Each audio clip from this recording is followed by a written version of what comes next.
কি উপায়? মা, আমি ভাবছি আমরা অন্য কোথাও চলে যেতে পারি, যেখানে কেউ আমাদের চেনে না গি। আমি অবাক হলাম। তুমি কি বলছো রাহুল? মা, আমরা একসাথে নতুন একটা জীবন শুরু করতে পারি, যেখানে আমরা স্বামী স্ত্রী হিসেবে থাকব। কিন্তু স্নিগ্ধার কি হবে? তোমার বাবার কি হবে? রাহুল ভাবল। মা, আমি এখনো পুরোপুরি ঠিক করিনি, কিন্তু আমি একটা উপায় বের করব। আমি রাহুলের কথা শুনে মিশ্র অনুভূতিতে ভুগছিলাম। একদিকে তার সাথে নতুন জীবন শুরু করার ইচ্ছা, অন্যদিকে পরিবারের চিন্তা। রাহুল, আমি এখনো কিছু ভাবতে পারছি না। আমাদের আরও সময় লাগবে গি। ঠিক আছে মা, কিন্তু আমি জানি একদিন আমরা একসাথে থাকব। আমরা দুজনেই আলিঙ্গনবদ্ধ হয়ে শুয়ে পড়লাম। কিন্তু হঠাৎ একটা আওয়াজ শুনে আমরা চমকে উঠলাম। মনে হলো কেউ বাইরে হাঁটছে। কি আওয়াজ? আমি ফিসফিস করে জিজ্ঞেস করলাম। রাহুল উঠে জানালা দিয়ে দেখল। মা, হয়তো কোনো প্রাণী গো। আমরা আবার শুয়ে পড়লাম। কিছুক্ষণ পরে আবার আওয়াজ এল। এবার মনে হল কেউ দরজার কাছে। আমার বুক ধক ধক করতে লাগল। রাহুল, তুমি তাড়াতাড়ি লুকিয়ে পড়ো। রাহুল দ্রুত বিছানার নিচে লুকিয়ে পড়ল। কিছুক্ষণ পরে সুব্রতের আওয়াজ শুনলাম। প্রিয়াঙ্কা, তুমি জেগে আছো? আমি ঘুমের ভান করে থাকলাম। সুব্রত আস্তে করে ঘরে ঢুকল। প্রিয়াঙ্কা, আমি পানি খেতে উঠেছিলাম। মনে হল কোনো আওয়াজ শুনলাম ঘে। আমি চোখ খুলে বললাম, আমি কিছু শুনিনি তো গু। হয়তো আমার ভুল হয়েছে কি, সুব্রত বলল এবং তার রুমে চলে গেল। সুব্রত চলে যাওয়ার পরে রাহুল বিছানার নিচ থেকে বের হল। মা, আমার মনে হয় আজ আমার যাওয়া উচিত কি, রাহুল বলল। হ্যাঁ, যাও। খুব ঝুঁকিপূর্ণ হয়ে যাচ্ছে গি। রাহুল আমাকে একটা চুমু দিয়ে গোপনে বাড়ি থেকে বের হয়ে গেল। পরের কয়েকদিন রাহুল এভাবেই রাতে আসত এবং সকালের আগেই চলে যেত। কিন্তু একদিন একটা ভয়ানক ঘটনা ঘটল। সেদিন রাহুল স্বাভাবিকের চেয়ে একটু দেরি করে আসল। আমি অপেক্ষা করে করে হয়রান হয়ে গিয়েছিলাম। মধ্যরাতে রাহুল এল।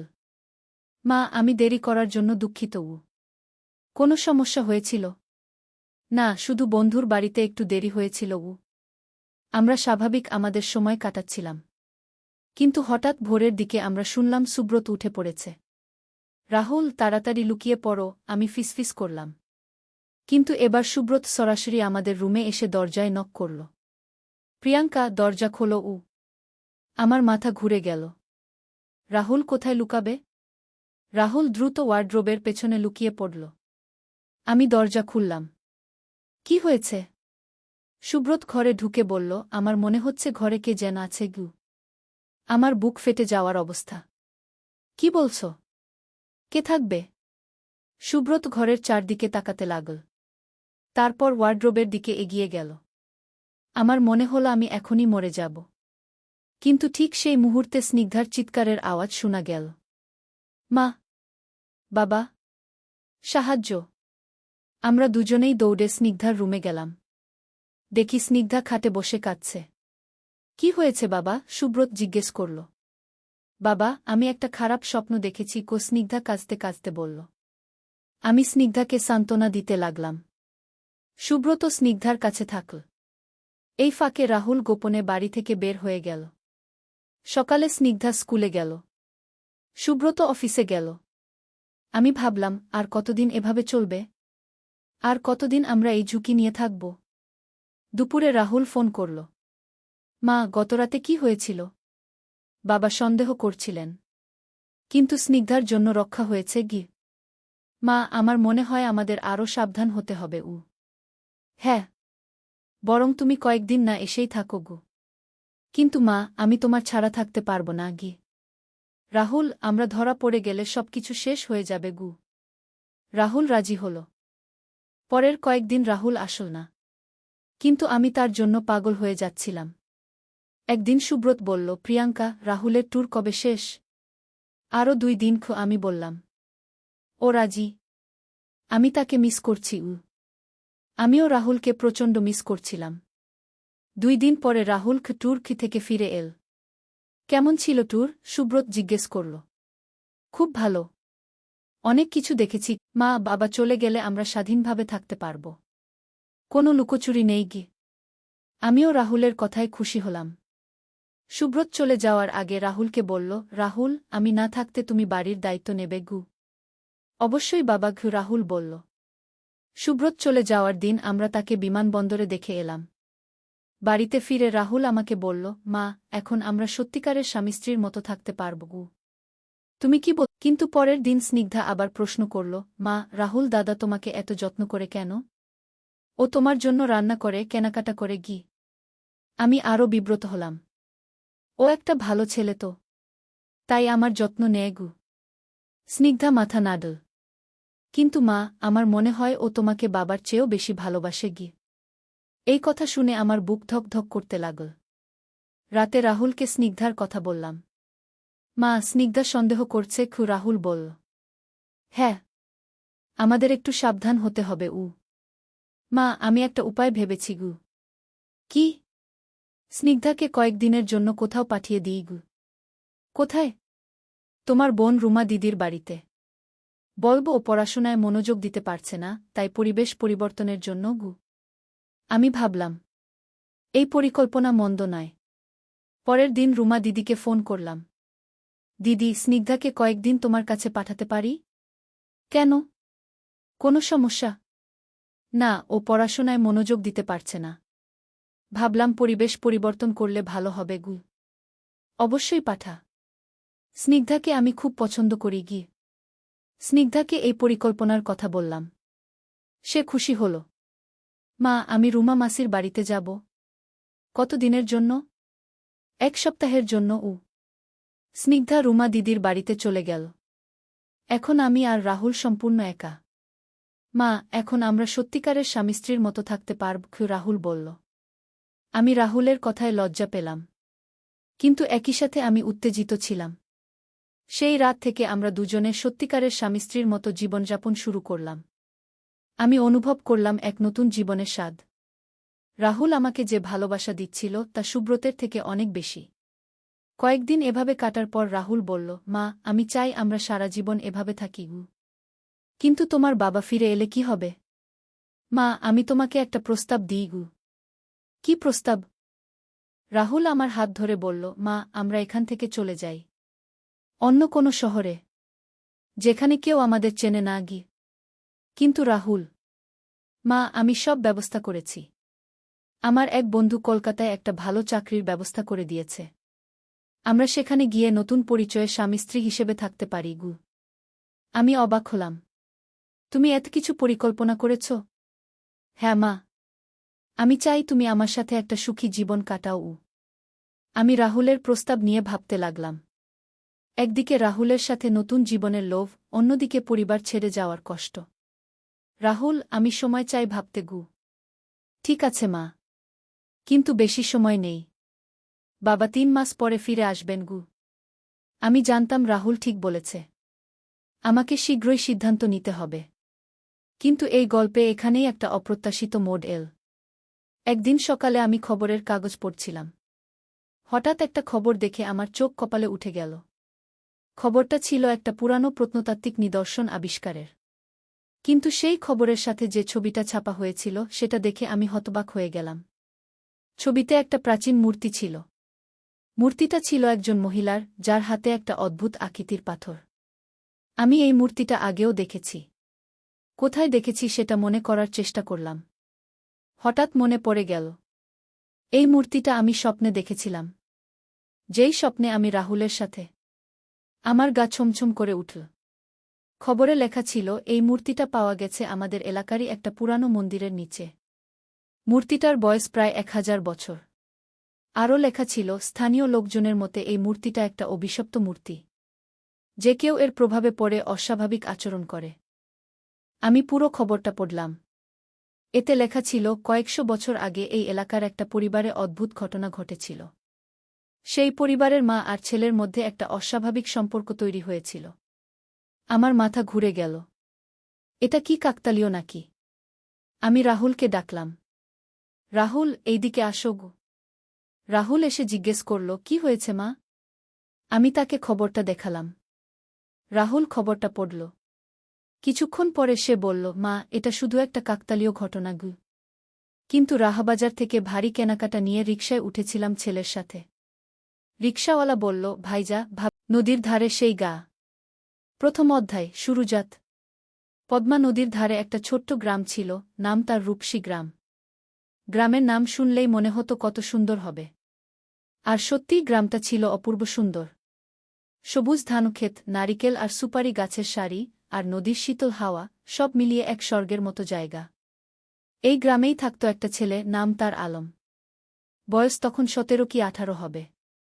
ফর্সা রং, লম্বা চুল, আর চোখে একটা স্বপ্ন, বড় হয়ে সে লেখক হবে। প্রতিদিন সন্ধ্যায় নদীর ধারে বসে সে লিখত তার ডায়েরিতে। কখনো কবিতা, কখনো গল্প, কখনো শুধু মনের কথা।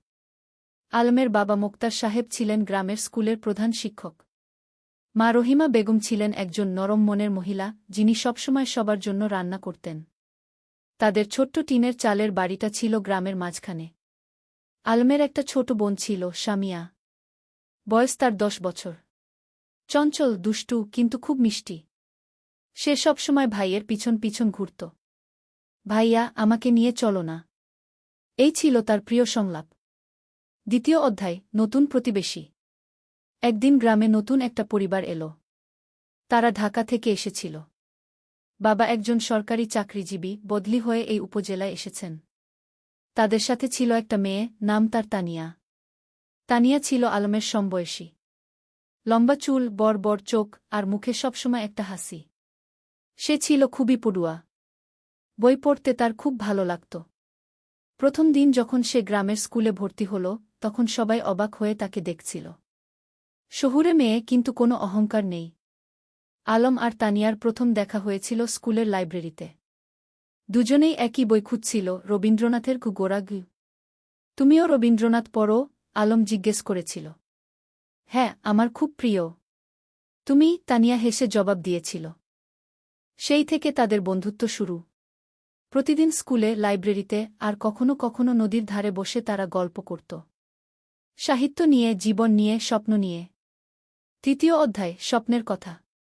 একদিন সন্ধ্যায় নদীর ধারে বসে আলম তানিয়াকে বলল, জানো, আমি বড় হয়ে লেখক হতে চাই। এমন গল্প লিখব যেগুলো মানুষের মন ছুঁয়ে যাবে গু। তানিয়া মৃদু হেসে বলল, তুমি পারবে। তোমার লেখার হাত খুব ভালো। তুমি যা লিখো তাতে আন্তরিকতা আছে গি। তুমি কি হতে চাও? আলম জিজ্ঞেস করল। আমি শিক্ষিকা হতে চাই। গ্রামের মেয়েদের পড়াতে চাই। দেখো না, এখানে কত মেয়ে স্কুলেই যায় না। আমি চাই সবাই পড়াশোনা করুক। তানিয়ার কথা শুনে আলম অবাক হল।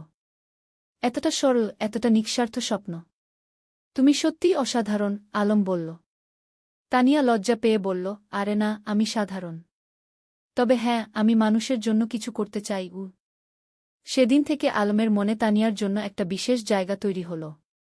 সে বুঝতে পারছিল না এটা কি অনুভূতি, কিন্তু তানিয়াকে না দেখলে তার দিন ভালো যেত না। চতুর্থ অধ্যায় বর্ষাকাল। বর্ষা এলো। পদ্মা নদী ফুলে ফেপে উঠল। চারিদিকে পানি আর পানি। স্কুল বন্ধ হয়ে গেল। বৃষ্টি থামার নাম নেই।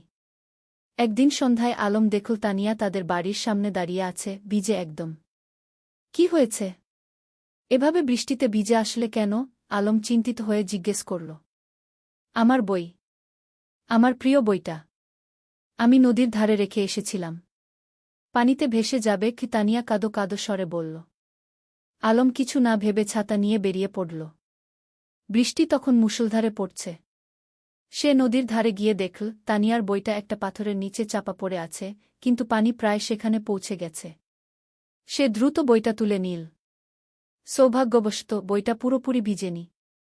সে তার শার্টের ভিতরে বইটা লুকিয়ে বাড়ি ফিরল। তানিয়া যখন বইটা পেল, তার চোখে পানি এসে গেল। তুমি এতটা করলে আমার জন্য? তুমি আমার বন্ধু। বন্ধুর জন্য এটুকু তো করাই যায়, আলম হেসে বলল।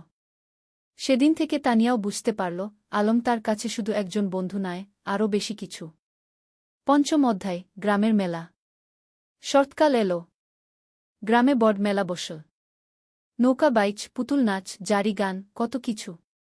সারা গ্রামে উৎসবের আমেজ। আলম আর তানিয়া একসাথে মেলা ঘুরছিল। সামিয়াও ছিল তাদের সাথে। সে দুষ্টুমি করে বলল, ভাইজা, তানিয়া আপু তোমার বউ হবে? আলম আর তানিয়া দুজনেই লজ্জা পেয়ে গেল। আলম সামিয়াকে বকা দিল, কিন্তু মনে মনে সে ভাবছিল, সত্যিই তো তানিয়াকে ছাড়া তার জীবন অসম্পূর্ণ মনে হয়। মেলায় একটা পুতুলের দোকানে তানিয়া একটা সুন্দর পুতুল দেখে মুগ্ধ হয়ে গেল। কিন্তু দাম শুনে হতাশ হল, 50 টাকা। তার কাছে এত টাকা ছিল না। আলম চুপি চুপি পুতুলটা কিনে নিল। মেলা শেষে যখন বাড়ি ফিরছিল তখন সে তানিয়াকে পুতুলটা দিল। এটা তুমি আমার জন্য? তানিয়া অবাক হয়ে বলল। তুমি যেটা চেয়েছিলে সেটা তোমার হওয়া উচিত কি? আলম মৃদু হেসে বলল। তানিয়া পুতুলটা বুকে জড়িয়ে ধরল। ধন্যবাদ আলম, তুমি সত্যিই খুব ভালো। সেদিন রাতে আলম তার ডায়েরিতে লিখল, আজ আমি বুঝেছি ভালোবাসা কাকে বলে। যাকে দেখলে বুক ভরে যায়, যার জন্য নিজের সবকিছু দিয়ে দিতে ইচ্ছা করে, সেই তো ভালোবাসা। ষষ্ঠ অধ্যায়, সংকট। কিন্তু জীবন তো সবসময় সুখের থাকে না। একদিন আলমের বাবা হঠাৎ অসুস্থ হয়ে পড়লেন। ডাক্তার বলল তাকে ঢাকায় নিয়ে যেতে হবে ভালো চিকিৎসার জন্য। আলম দুশ্চিন্তায় পড়ে গেল। ঢাকায় যেতে হলে অনেক টাকা লাগবে। তাদের পরিবার তো সচ্ছল নয়। তানিয়া যখন এ খবর পেল সে তার বাবাকে বলল। তানিয়ার বাবা একজন ভালো মানুষ ছিলেন। তিনি আলমের বাবার চিকিৎসার জন্য টাকা দিতে রাজি হলেন। না না, এভাবে আমরা নিতে পারব না, মোক্তার সাহেব বললেন। আপনি আমার মেয়ের শিক্ষকের বাবা। আমার দায়িত্ব আপনার সেবা করা, তানিয়ার বাবা বললেন। শেষ পর্যন্ত আলমের বাবাকে ঢাকায় নিয়ে যাওয়া হল। আলম আর তার মা তার সাথে গেল। সামিয়া থেকে গেল গ্রামে তানিয়াদের বাড়িতে। ঢাকায় থাকতে হল প্রায় 1 মাস। সেই 1 মাস আলম প্রতিদিন তানিয়াকে চিঠি লিখত। মোবাইল ফোন তো তখন সবার ছিল না। চিঠি ছিল যোগাযোগের মাধ্যম। তানিয়াও প্রতিদিন চিঠির অপেক্ষায় থাকত। আলমের চিঠি পড়ে সে বুঝতে পারত আলম কতটা কষ্টে আছে, কতটা দুশ্চিন্তায় আছে। সে নিজেও আলমের জন্য দোয়া করত। সপ্তম অধ্যায়, ফিরে আসা। অবশেষে মোক্তার সাহেব সুস্থ হয়ে উঠলেন। ডাক্তার বললেন এখন তিনি বাড়ি যেতে পারবেন। কিন্তু সতর্ক থাকতে হবে। যেদিন আলম গ্রামে ফিরল সেদিন পুরো গ্রাম খুশিতে আত্মহারা। সবাই মোক্তার সাহেবকে দেখতে এলো। তানিয়াও এলো সামিয়াকে নিয়ে। আলম তানিয়াকে দেখে বলল, তোমার চিঠিগুলো আমাকে শক্তি দিয়েছে। ঢাকায় যখন খুব কষ্ট লাগত তখন তোমার চিঠি পড়ে আবার ভালো লাগত। আমি জানতাম তুমি ফিরে আসবে। আমি বিশ্বাস রাখিনি, হারাইনি, তানিয়া মৃদু হেসে বলল। সেদিন বিকেলে নদীর ধারে বসে আলম তানিয়াকে বলল, তানিয়া, আমি তোমাকে কিছু বলতে চাই। বলো, তানিয়া বলল। আমি তোমাকে ভালোবাসি। ঢাকায় থাকার সময় প্রতিটা মুহূর্তে তোমার কথা মনে পড়েছে। তুমি ছাড়া আমার জীবন অর্থহীন। তানিয়া কিছুক্ষণ চুপ করে রইল। তারপর বলল, আমিও তোমাকে ভালোবাসি আলম। কিন্তু আমরা এখনো ছোট। আমাদের পড়াশোনা শেষ করতে হবে, নিজেদের প্রতিষ্ঠিত করতে হবে। তারপর আমরা একসাথে থাকব। আলম তার কথা শেষ করল। হ্যাঁ, একসাথে থাকব, তানিয়া হেসে মাথা নাড়ল। অষ্টম অধ্যায়, সময়ের পরীক্ষা। পরের কয়েক বছর দ্রুত কেটে গেল। আলম আর তানিয়া দুজনেই খুব ভালো ছাত্র ছিল। এসএসসি পরীক্ষায় দুজনেই জিপিএ 5 পেল। এরপর তারা ঢাকায় কলেজে ভর্তি হল। আলম নটরডেম কলেজে আর তানিয়া হলিক্রস কলেজে। গ্রাম ছেড়ে শহরে আসতে হল। শহরের জীবন ছিল অন্যরকম। ব্যস্ততা, ভিড়, শব্দ, সবকিছু গ্রামের থেকে আলাদা। কিন্তু আলম আর তানিয়া তাদের লক্ষ্য থেকে বিচলিত হল না। প্রতি সপ্তাহান্তে তারা দেখা করত। কখনো রমনা পার্কে, কখনো টিএসসিতে, কখনো কোনো বইয়ের দোকানে। তারা একে অপরকে উৎসাহ দিত, সাহস দিত। এইচএসসি পরীক্ষায়ও দুজনেই ভালো ফল করল। আলম ঢাকা বিশ্ববিদ্যালয়ে বাংলা সাহিত্যে ভর্তি হল আর তানিয়া শিক্ষা বিভাগে। কিন্তু বিশ্ববিদ্যালয়ের জীবনে নতুন চ্যালেঞ্জ এল। রাজনীতি, সেশনজট, আর্থিক সংকট, নানা সমস্যা। কখনো কখনো আলমের মনে হতো সে হয়তো লেখক হতে পারবে না। তানিয়াও মাঝে মাঝে হতাশ হতো। কিন্তু তারা একে অপরকে সাহায্য করত। আলম যখন হতাশ হতো তানিয়া তাকে মনে করিয়ে দিত তার স্বপ্নের কথা। তানিয়া যখন ভেঙে পড়ত আলম তাকে শক্তি যোগাত। নবম অধ্যায়, স্বপ্ন পূরণের পথে। স্নাতক শেষ করার পর আলম একটা পত্রিকায় চাকরি পেল। সাংবাদিক হিসেবে। বেতন খুব বেশি না, কিন্তু লেখার সুযোগ ছিল। সে ফিচার লিখত, গল্প লিখত। তানিয়া একটা স্কুলে শিক্ষিকা হিসেবে যোগ দিল। তার স্বপ্ন ছিল গ্রামে ফিরে যাওয়া, কিন্তু সে জানত এখনও সময় হয়নি। আগে অভিজ্ঞতা অর্জন করতে হবে। একদিন আলম একটা প্রকাশনা সংস্থায় তার লেখা গল্পের পাণ্ডুলিপি জমা দিল। সে একটা উপন্যাস লিখেছিল, নদীর ধারে সেই গাগু। এটা ছিল তাদের নিজেদের গল্প, তাদের গ্রামের গল্প। কয়েক মাস পর প্রকাশক ফোন করলেন। আপনার বই আমরা প্রকাশ করতে চাই। গল্পটা খুব সুন্দর, আবেগময়। আলম বিশ্বাস করতে পারছিল না। তার স্বপ্ন সত্যি হচ্ছে। সে প্রথমেই তানিয়াকে খবরটা দিল। আমি জানতাম তুমি পারবে। তুমি তো সত্যিই লেখক। তানিয়া খুশিতে আটখানা। বইটা প্রকাশিত হওয়ার পর বেশ সাড়া পড়ে গেল। পাঠকরা ভালো সাড়া দিল। সমালোচকরাও প্রশংসা করল। 10ম অধ্যায়, ঘরে ফেরা। 5 বছর পর আলম আর তানিয়া সিদ্ধান্ত নিল তারা গ্রামে ফিরে যাবে। ঢাকায় তারা যা অর্জন করতে চেয়েছিল তা করেছে। এখন সময় এসেছে নিজেদের শেকডে ফিরে যাওয়ার। তারা বিয়ে করল। সাদামাটা অনুষ্ঠান, কিন্তু পূর্ণ আন্তরিকতায়। পুরো গ্রাম এসেছিল তাদের বিয়েতে। তোমরা আমাদের গর্ব, মুক্তার সাহেব আবেগে বললেন। বিয়ের পর তারা গ্রামেই থেকে গেল। আলম লেখালেখি চালিয়ে গেল। সে গ্রামের গল্প লিখত, সাধারণ মানুষের গল্প। তার বই পরপর সফল হতে লাগল। তানিয়া গ্রামে একটা স্কুল খুল। বিনামূল্যে গরিব মেয়েদের পড়াতে লাগল। সে তার স্বপ্ন পূরণ করছিল। 11 অধ্যায়, নতুন প্রজন্ম।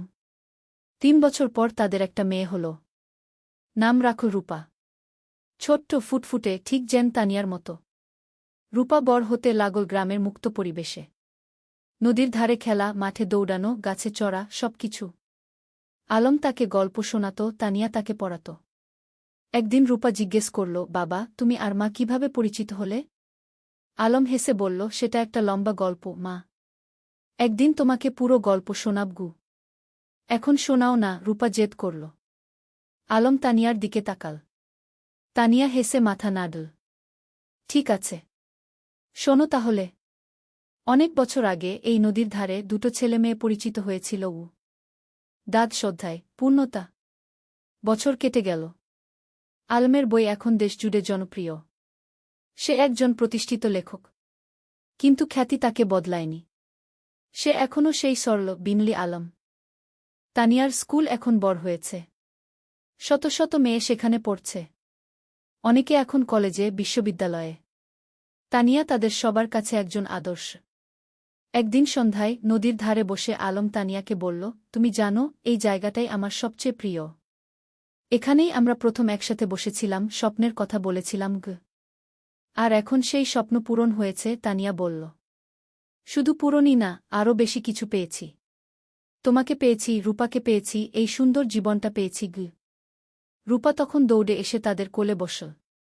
বাবা, আমি বড় হয়ে তোমার মতো লেখক হব। আলম হেসে মেয়ের মাথায় হাত বুলিয়ে দিল। তুমি যা হতে চাও তাই হবে মা। আমরা তোমার পাশে আছি। সূর্য তখন অস্ত যাচ্ছে নদীর ওপারে। লাল কমলা আকাশ, নদীর শীতল বাতাস, আর পরিবারের উষ্ণতা, এর চেয়ে সুন্দর আর কি হতে পারে? 13 অধ্যায়, গ্রামের উন্নয়ন। আলম আর তানিয়া শুধু নিজেদের নিয়েই ব্যস্ত ছিল না, তারা পুরো গ্রামের উন্নয়ন নিয়ে ভাবত। আলম তার লেখালেখি থেকে যা আয় করত, তার একটা অংশ গ্রামের উন্নয়নে ব্যয় করত। তারা গ্রামে একটা লাইব্রেরি খুল। হাজার হাজার বই নিয়ে। গ্রামের যে কেউ এসে বই পড়তে পারত। ছোট ছেলেমেয়েরা বিকেলে এসে বই পড়ত, গল্প শুনত। জ্ঞানী শক্তি, আলম সবসময় বলত। আমরা যদি আমাদের নতুন প্রজন্মকে শিক্ষিত করতে পারি, তাহলে গ্রাম এমনিতেই উন্নত হবে। তানিয়া তার স্কুলে শুধু পড়াশোনাই শেখাত না, জীবন দক্ষতাও শেখাত। মেয়েদের শেখাত কিভাবে আত্মবিশ্বাসী হতে হয়, কিভাবে নিজের মতামত প্রকাশ করতে হয়, কিভাবে স্বাবলম্বী হতে হয়। শিক্ষা মানে শুধু বই পড়া নয়, তানিয়া বলত। শিক্ষা মানে জীবনকে বুঝতে শেখা, মানুষ হয়ে ওঠা। গ্রামের মানুষ তাদের এই প্রচেষ্টায় খুব খুশি ছিল। যারা আগে মেয়েদের স্কুলে পাঠাতে চাইত না, তারাও এখন পাঠাতে শুরু করেছে। একদিন গ্রামের প্রবীণ হাজী সাহেব আলমকে বললেন, বাবা, তোমরা আমাদের গ্রামের জন্য যা করছ, সেটা আল্লাহ কবুল করুন। তোমরা না থাকলে আমাদের গ্রাম এখনও অন্ধকারেই থাকত। আলম বিনয়ের সাথে বলল, চাচা, আমরা তো এই গ্রামেরই সন্তান। আমাদের দায়িত্ব এই গ্রামের সেবা করা। 14 অধ্যায়, বাধা আর সংগ্রাম। কিন্তু জীবন তো সবসময় মসৃণ পথে চলে না। একদিন গ্রামে একটা বড় সমস্যা দেখা দিল। পদ্মা নদীর ভাঙন শুরু হল। প্রতিদিন নদী গ্রামের জমি গিলে খাচ্ছে। অনেক পরিবার তাদের বাড়িঘর হারাচ্ছে। ফসলের জমি নদীতে তলিয়ে যাচ্ছে। মানুষ আতঙ্কিত। আলম আর তানিয়া বসে থাকল না। তারা একটা সভা ডাকল। পুরো গ্রামের মানুষ এলো। আমরা যদি একসাথে কাজ করি তাহলে আমরা নদীর ভাঙন রোধ করতে পারব, আলম বলল। আমাদের সরকারের কাছে দরখাস্ত দিতে হবে, আমাদের নিজেদেরও কিছু পদক্ষেপ নিতে হবে গু। তারা একটা কমিটি গঠন করল। জেলা প্রশাসকের কাছে দরখাস্ত দিল। সংবাদপত্রে লিখল। আলম তার লেখনির মাধ্যমে এই সমস্যা তুলে ধরল সারা দেশে। কয়েক মাসের সংগ্রামের পর সরকার নড়েচড়ে বসল। নদীর তীরে বাঁধ নির্মাণের কাজ শুরু হল। ধীরে ধীরে ভাঙন থামল। গ্রামের মানুষ স্বস্তির নিঃশ্বাস ফেল। তোমরা আমাদের গ্রামকে বাঁচিয়েছ, একজন বৃদ্ধ আলমকে আশীর্বাদ করলেন। আমরা সবাই মিলে বাঁচিয়েছি, আলম বলল। এটা সবার প্রচেষ্টার ফল। ৫ম অধ্যায়, রূপার স্বপ্ন। রূপা এখন ১০ বছরের। খুব মেধাবী মেয়ে। স্কুলে সব সময় প্রথম হয়। কিন্তু শুধু পড়াশোনায় নয়, সে খেলাধুলায়, গানেও ভালো। একদিন রূপা তার বাবা মাকে বলল, আমি ডাক্তার হতে চাই। গ্রামের মানুষদের সেবা করব। আলম আর তানিয়া খুশি হল। তাদের মেয়ে অন্যের সেবা করতে চায়, এর চেয়ে বড় গর্বের আর কি হতে পারে? তুমি যা হতে চাও, আমরা তোমাকে সাহায্য করব, তানিয়া বলল। কিন্তু রূপার একটা শর্ত ছিল। আমি ঢাকায় না, গ্রামেই থাকব। এখানেই পড়ব, এখানেই ডাক্তারি করব গু। আলম হেসে বলল, কেন মা? ঢাকায় তো ভালো সুযোগ পাবে গু। বাবা, তুমি আর মা যেমন গ্রামে ফিরে এসেছ, আমিও তাই চাই। গ্রামের মানুষদের সবচেয়ে বেশি সাহায্যের দরকার গু। এই কথা শুনে আলমের চোখে পানি এসে গেল। তার মেয়ে তার আদর্শকে ধারণ করছে। রূপা খুব পরিশ্রমী ছিল। প্রতিদিন ভোরে উঠে পড়াশোনা করত। মায়ের স্কুলে ছোটদের পড়াতে সাহায্য করত। বাবার লেখার কাজেও হাত লাগাত। রূপা, তুমি এত কাজ করো, ক্লান্ত হয়ে যাও না? তানিয়া একদিন জিজ্ঞেস করল।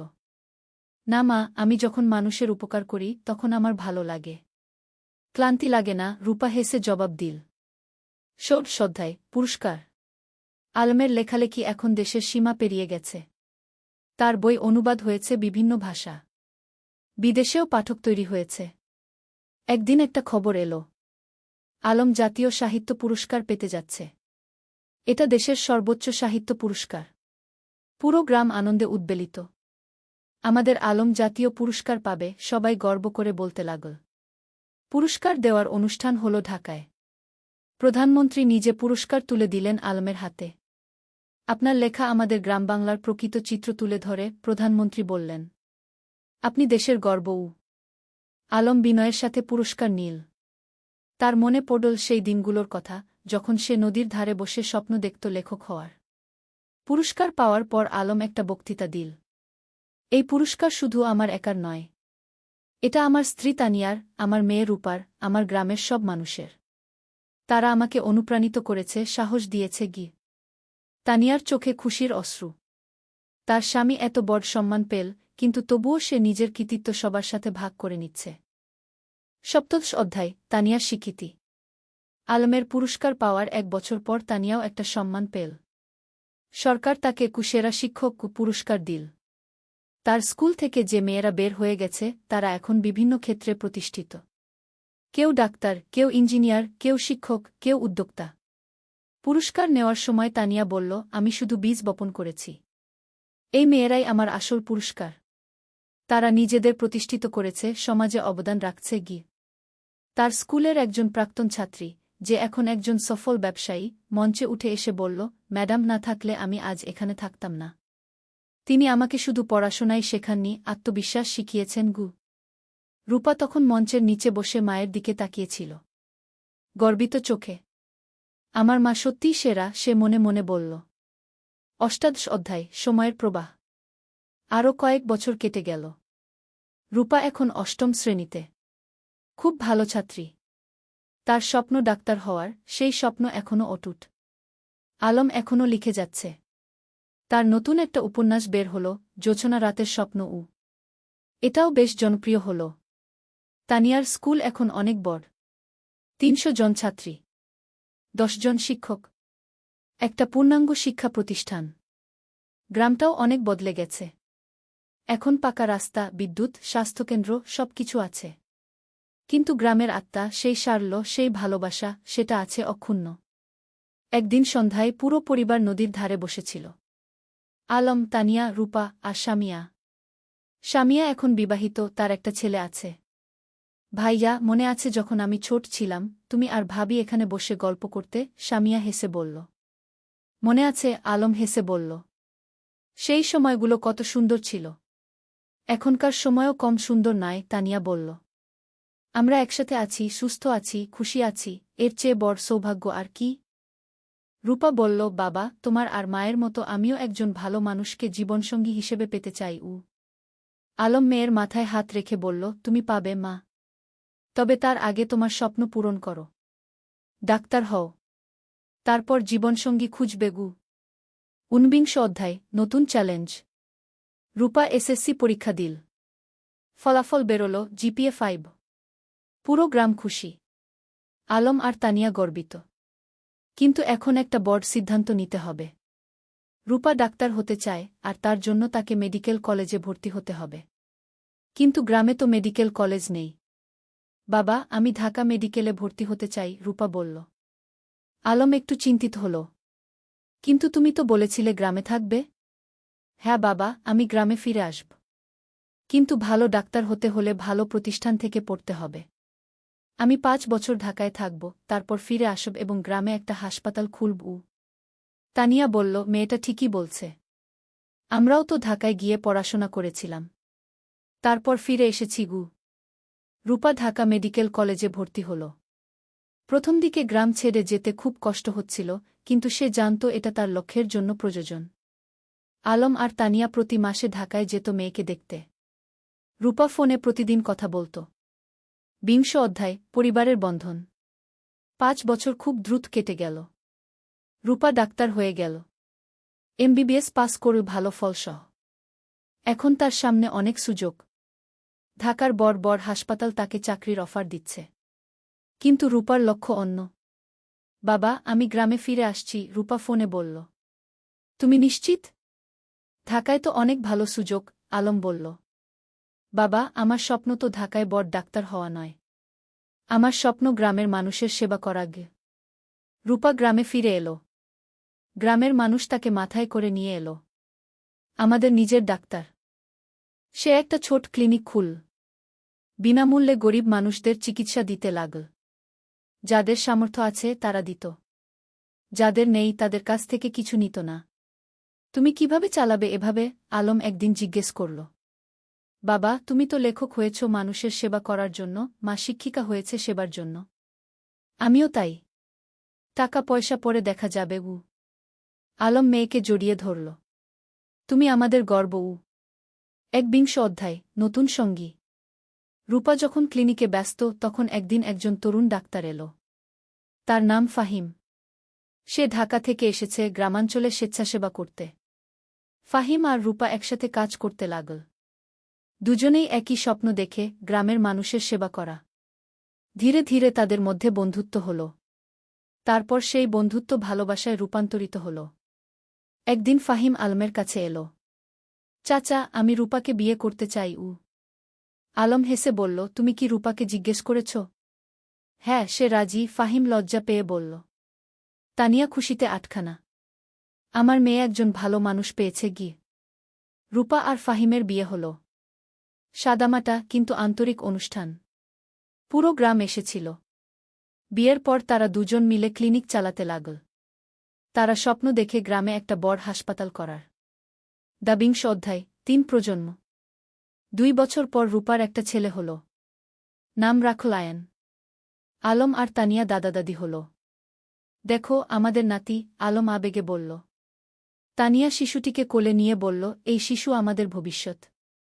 এর জন্যই তো আমরা এত কাজ করছি। এখন বাড়িতে 3 প্রজন্ম। আলমতানিয়া, রূপা, ফাহিম আর ছোট্ট আয়ান।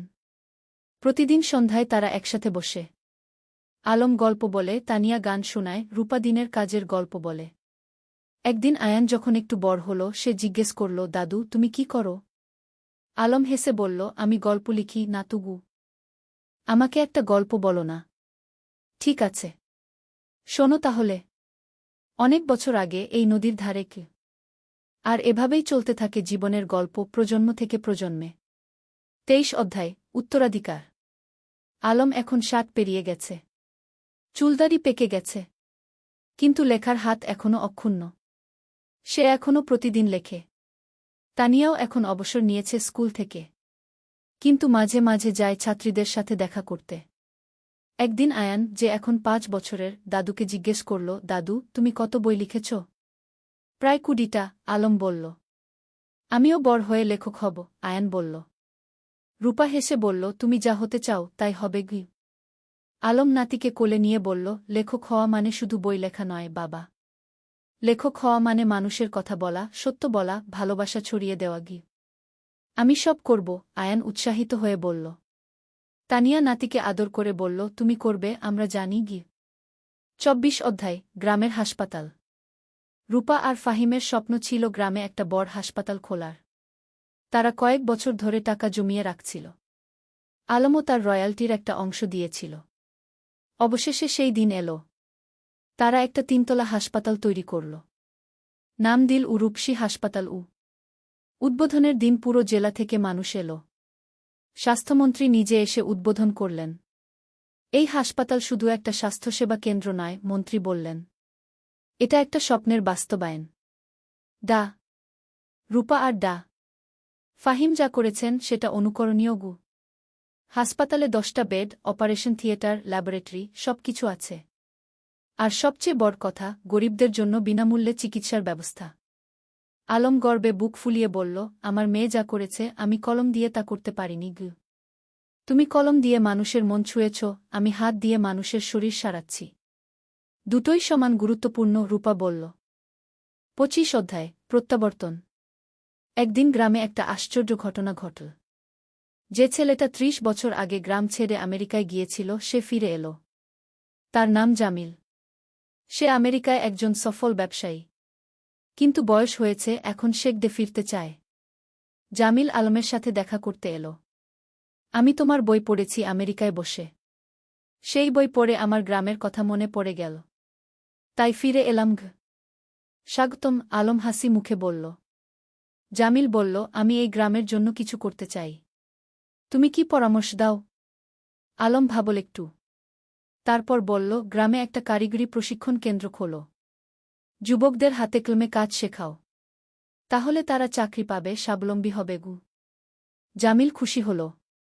চমৎকার আইডিয়া। কয়েক মাসের মধ্যে একটা কারিগরি প্রশিক্ষণ কেন্দ্র খোলা হল।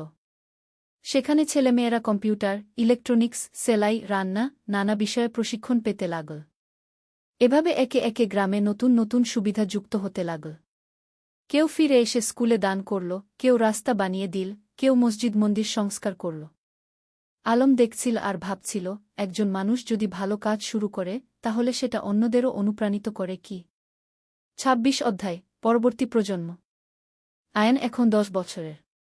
খুব মেধাবী ছেলে।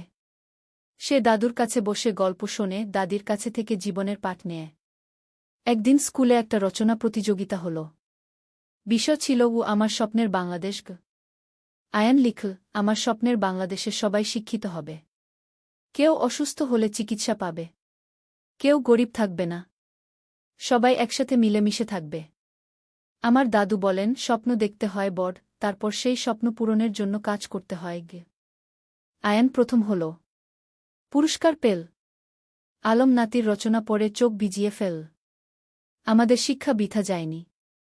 নতুন প্রজন্ম ঠিক পথে আছে গু। 27 অধ্যায়, জীবনের সন্ধ্যা। আলম এখন 65 পেরিয়ে গেছে। শরীর একটু দুর্বল হয়ে এসেছে। কিন্তু মন এখনও তরুণ। একদিন ডাক্তার বলল, তার হার্টে সমস্যা আছে। বিশ্রাম নিতে হবে। রূপা খুব চিন্তিত। বাবা, তুমি এখন আর এত কাজ করবে না। বিশ্রাম নাও। কিন্তু আলম কি থেমে থাকার মানুষ? সে এখনও লেখে, মানুষের সাথে দেখা করে, গ্রামের উন্নয়নের কাজে যুক্ত থাকে। তানিয়া বলল, তুমি একটু শান্ত হও। আমরা এত কাজ করেছি, এখন পরের প্রজন্মকে দায়িত্ব দাও। তুমি ঠিক বলছ, আলম মেনে নিল। কিন্তু আমার একটা শেষ ইচ্ছা আছে গি। কি? তানিয়া জিজ্ঞেস করল। আমি আমাদের জীবনের গল্পটা লিখতে চাই। একটা আত্মজীবনী, যাতে পরের প্রজন্ম জানতে পারে আমরা কিভাবে স্বপ্ন দেখেছিলাম, কিভাবে সেই স্বপ্ন পূরণ করেছিলাম। তুমি লেখো, তানিয়া হেসে বলল। আমি তোমাকে সাহায্য করব। 28 অধ্যায়, শেষ বই। পরের 6 মাস আলম লিখল তার জীবনের গল্প। নদীর ধারে সেই গা, একটি জীবন কথা কি নাম দিল। বইটাই ছিল তাদের প্রথম দেখা, প্রথম প্রেম, সংগ্রাম, সফলতা, ব্যর্থতা, সবকিছু। বই প্রকাশিত হওয়ার পর দেশজুড়ে সাড়া পড়ে গেল। মানুষ পড়ল আর অনুপ্রাণিত হল। একজন পাঠক চিঠি লিখল, আপনার বই পড়ে আমি বুঝেছি স্বপ্ন দেখা আর তা পূরণ করা সম্ভব। আমিও এখন আমার গ্রামে ফিরে যাব, কিছু করব। আলম এই চিঠি পড়ে খুশি হল। দেখো তানিয়া, আমাদের জীবন বৃথা যায়নি। আমরা মানুষকে অনুপ্রাণিত করতে পেরেছি। 29 অধ্যায়, বিদায়। এক শীতের সকালে আলম ঘুম থেকে উঠল না। তার হার্ট অ্যাটাক হয়েছে। রূপা যতই চেষ্টা করল, কিছু করতে পারল না। আলম চলে গেল। পুরো গ্রাম শোকে মুহ্যমান। আমাদের আলম চলে গেল, সবাই কাঁদল। তানিয়া কান্নায় ভেঙে পড়ল। তুমি আমাকে একা ফেলে চলে গেলে। রূপা মাকে সান্ত্বনা দিল। মা, বাবা চলে যায়নি। তার লেখায় সে বেঁচে আছে। তার কাজে সে বেঁচে আছে। আমাদের মধ্যে সে বেঁচে আছে। আলমের জানাজায় হাজার হাজার মানুষ এল। তাকে সমাহিত করা হল গ্রামের কবরস্থানে, নদীর পাশে, যেখানে সে জীবনের অনেকটা সময় কাটিয়েছে। 30 অধ্যায়, উত্তরাধিকার, শেষ অধ্যায়। আলমের মৃত্যুর পর তানিয়া ভেঙে পড়েনি। সে আরও শক্ত হয়েছে। আলম চলে গেছে, কিন্তু তার স্বপ্ন চলে যায়নি। আমাকে সেই স্বপ্ন বাঁচিয়ে রাখতে হবে। সে গ্রামের লাইব্রেরিটাকে কি আলম স্মৃতি লাইব্রেরিকে নাম দিল। সেখানে আলমের সব বই রাখা হল। রূপা হাসপাতালে আরও বেশি মনোযোগী হল। বাবা চাইতেন আমি মানুষের সেবা করি। আমি তাই করব। ফাহিম তার পাশে থেকে সাহায্য করল। আয়ান, যে এখন 15 বছরের, দাদুর মতো লিখতে শুরু করল। সে গল্প লেখে, কবিতা লেখে। একদিন আয়ান তানিয়াকে তার লেখা একটা গল্প দেখাল। গল্পের নাম দাদুর স্বপ্ন। তানিয়া পড়ল। চোখে পানি এলো। তোমার দাদু বেঁচে আছে তোমার মধ্যে। বছরের পর বছর কেটে গেল। গ্রামটা আরও উন্নত হল। কিন্তু আলমকে কেউ ভুলল না। প্রতি বছর তার জন্মদিনে গ্রামে একটা সাহিত্য উৎসব হয়। তরুণ লেখকরা আসে, তাদের লেখা পড়ে। তানিয়া এখন 80 পেরিয়ে গেছে। কিন্তু এখনও প্রতিদিন স্কুলে যায়। ছাত্রীদের দেখে আসে। একদিন এক তরুণী তানিয়াকে জিজ্ঞেস করল, ম্যাডাম, আপনার আর আলম স্যারের গল্পটা কি সত্যি? তানিয়া হেসে বলল, হ্যাঁ, প্রতিটা শব্দ সত্যি। আমরা স্বপ্ন দেখেছিলাম, আর সেই স্বপ্ন পূরণ করেছিলাম। আমিও কি পারব? তরুণী জিজ্ঞেস করল। অবশ্যই পারবে, তানিয়া দৃঢ়তার সাথে বলল। শুধু স্বপ্ন দেখো, তারপর সেই স্বপ্ন পূরণের জন্য কাজ করো। আর কখনো হাল ছেড়ো না। সেদিন সন্ধ্যায় নদীর ধারে বসে তানিয়া আকাশের দিকে তাকাল। আলম, তুমি কি দেখছ? আমরা যা শুরু করেছিলাম তা এখনো চলছে। তোমার স্বপ্ন বেঁচে আছে। নদীর জল কুলকুল করে বয়ে যাচ্ছে। বাতাসে যেন আলমের কণ্ঠস্বর ভেসে এলো, আমি জানতাম তুমি পারবে। আমরা একসাথে এই স্বপ্ন দেখেছিলাম, তুমি তা বাঁচিয়ে রেখেছ। ধন্যবাদ, তানিয়া। তানিয়া হাসল। চোখে পানি, কিন্তু মুখে হাসি। ধন্যবাদ তোমাকে, আলম। তুমি আমার জীবনকে অর্থবহ করেছিলে।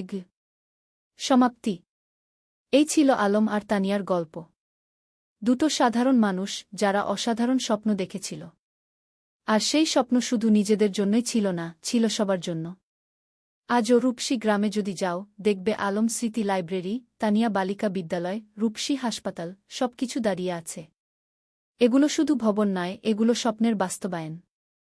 আর নদীর ধারে, যেখানে একদিন দুটো তরুণী বসে স্বপ্ন দেখেছিল, সেখানে এখন একটা ফলক লাগানো আছে। তাতে লেখা, যেখানে স্বপ্ন শুরু হয়েছিল। আলম ও তানিয়া, দুই স্বপ্নদ্রষ্টা, দুই সেবক, যারা প্রমাণ করেছেন স্বপ্ন দেখলে এবং কাজ করলে সবকিছুই সম্ভব। শিক্ষা, জীবনে স্বপ্ন দেখো বড়, তারপর সেই স্বপ্ন পূরণের জন্য নিরলসভাবে কাজ করো। নিজের জন্য নয়, সবার জন্য কিছু করার চেষ্টা করো। তাহলেই জীবন সার্থক হবে।